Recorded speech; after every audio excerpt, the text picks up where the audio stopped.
Aktivitas pertambangan di Kecamatan Batu Putih, Kolaka Utara, Sulawesi Tenggara dinilai tidak mengindahkan himbauan pemerintah mengenai social distancing di tengah wabah pandemi COVID-19.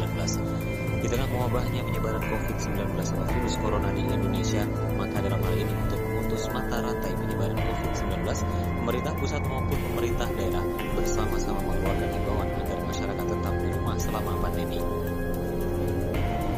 Namun anehnya, aktivitas penambangan yang terjadi di wilayah Kecamatan Batu Putih, Kolaka Utara, di mana beberapa perusahaan abai terhadap himbauan tersebut.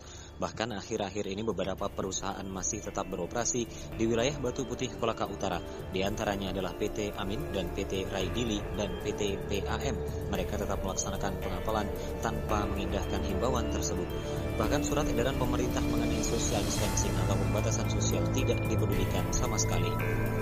Menurut Riki selaku Ketua Komunitas Pencegahan Korupsi Indonesia Timur atau KPK Intim, melalui WhatsApp-nya dalam rilisnya tersebut pihaknya menyampaikan bahwa PT Amin, PT Raidili, dan PT PAM berdasarkan hasil investigasi baru-baru ini di lapangan sementara melakukan pengapalan penguatan ore nikel di luar IUP dan disinyalir ke Bengkulu.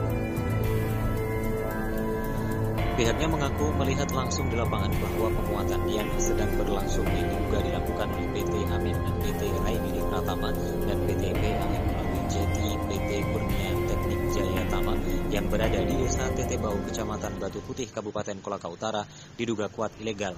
Kenapa demikian? Karena pihaknya mengetahui IUP PT Amin berada di Desa Patikala, Kecamatan Tolala, serta PT PAM tersebut juga tidak jelas dokumen yang mereka gunakan, sehingga pihaknya meminta kepada pihak-pihak terkait untuk tidak diam dan mengusut tuntas terkait hal tersebut.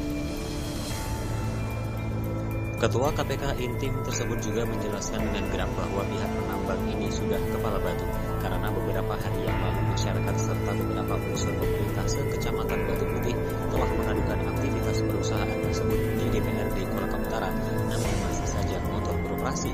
Bahkan juga Dinas Perizinan Terpadu Satu Pintu dan Penanaman Modal Kabupaten Kolaka Utara telah memasang tanda larangan untuk tidak melakukan aktivitas atau kegiatan dalam bentuk apapun di wilayah IUP, IUPK, PT Kurnia Teknik Jaya Tama tanpa kelengkapan dokumen dari kementerian, lembaga, atau instansi terkait sesuai dengan ketentuan perundang-undangan yang berlaku.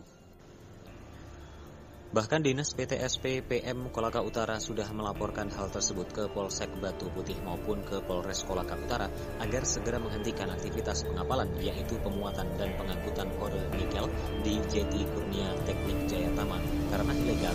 Menurut Taufik selaku Kepala Bidang Perizinan di Dinas PTSP PM Kolaka Utara, bahkan sampai hari ini belum ada sanksi yang diberikan kepada mereka. Diindikasikan PT Amin melakukan jual beli dokumen dan melakukan aktivitas pertambangan tanpa dokumen lengkap. Ini merupakan pelanggaran dan harus ditindak tegas oleh pihak penegak hukum, utamanya Dinas ESDM dan Kepolisian Polda Sulawesi Tenggara. Perlu diketahui bahwa PT Amin dan PT PAM beroperasi tanpa dokumen lengkap atau ilegal, dan beberapa pelanggaran yang dilakukan PT Amin adalah menambang di luar izin usaha pertambangan miliknya yang berdasarkan peta IUP. Lokasi PT Amin terletak di Kecamatan Tolala, Kolaka Utara. Sementara aktivitas kedua perusahaan tersebut yaitu dalam melakukan pengapalan menggunakan jeti perusahaan lain di Batu Putih, lokasinya di Tolala, namun beroperasi di Desa Tetebau, Kecamatan Batu Putih, jeti PT Kurnia Teknik Jaya Tama.